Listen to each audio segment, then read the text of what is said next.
right, we got 2 comics left, so keep that energy going for Bob Rodriguez.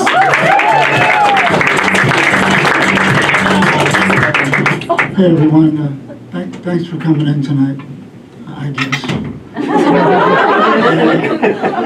have to bear with me, I'm a little emotional right now. I just broke up with my girlfriend. She wanted to have sex, non-stop, all the time, 24/7. Finally, I had to get up and close the door. I could still hear him. But it's okay. It's okay. I got a new girlfriend. Well, she's not really a girlfriend, but she's definitely a girl. I always check first.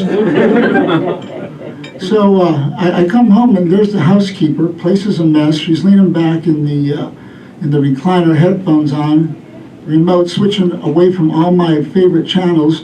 She's got on the Kardashians and Desperate Housewives of Burbank and all this crap I never watch. And I say, hey, what are you doing? And then her phone rings, oh, gotta go, my ride's here, takes off her headphones, runs out, no. So I go over to her house and I start changing her channels, put on my stuff, right? Forged in Fire, Breaking Bad, Naked and Afraid. And then there was that other show, right? Naked Dating, everyone remember that for a while? Gave me a great idea. I told my agent about it, right? He's set me up for a pitch meeting. Naked fucking. It's gonna be huge. And no one ever thought of it. Now, I've never really been a religious kind of person, but a while back, God spoke to me. And it was in the middle of a horrible earthquake. Me and the old lady were going at it. We like to do doggy so we can watch TV.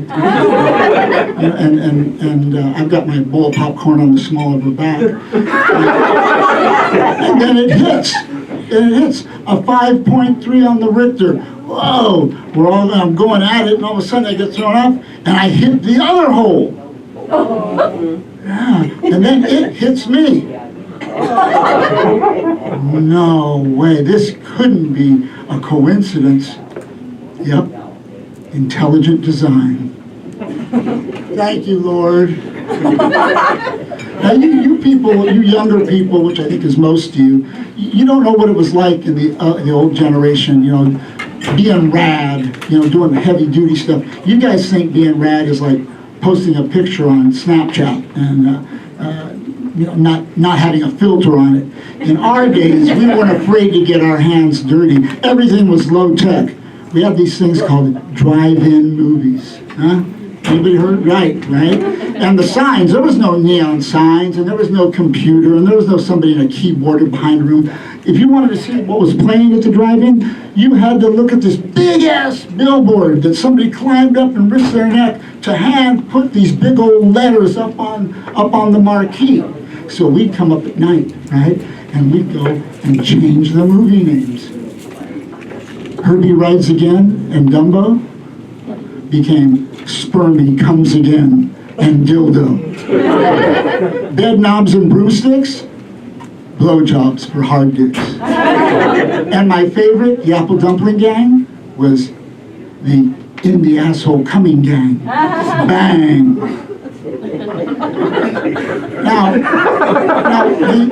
like I say, it was real high tech, and things were different back in those days. And we had it so much differently. We could have sex anytime we want without a condom. You'd go for your annual physical, and some hot woman doctor would give you a hernia exam without gloves. True story. I was 19.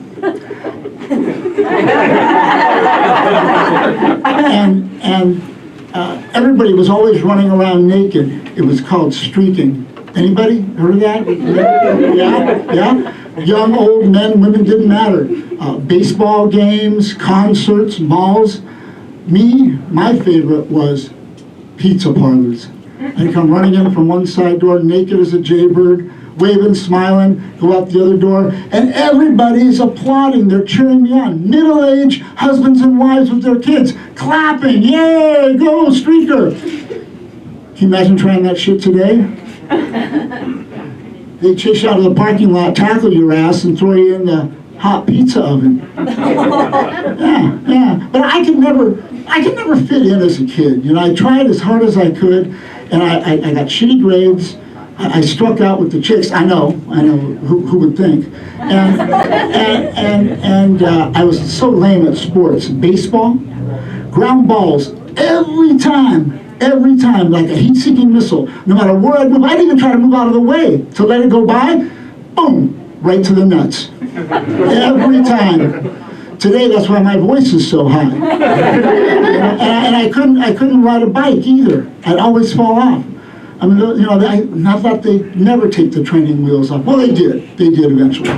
I was 37. And I still fell over. And I wasn't just messed up mentally, I mean physically. Mentally, I was very challenged. It might have had something to do with me not being able to read. I couldn't read. I still can't read. And it's not like I'm dyslexic, but have you ever like read a paragraph and got all the way back to the end, and then you have no idea what you just read?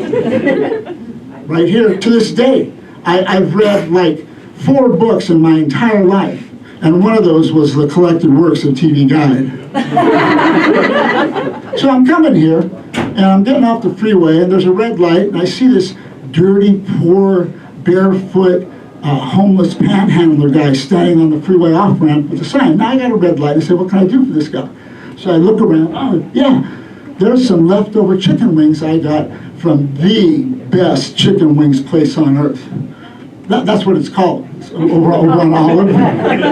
So I roll down my window, and I call him over, and hey, come on. You know, and I open him up, and I show him to him, and he says, dude, I ain't that hungry. I'm Bob Rodriguez. Thanks for coming in tonight. One more time for Bob Rodriguez, everybody.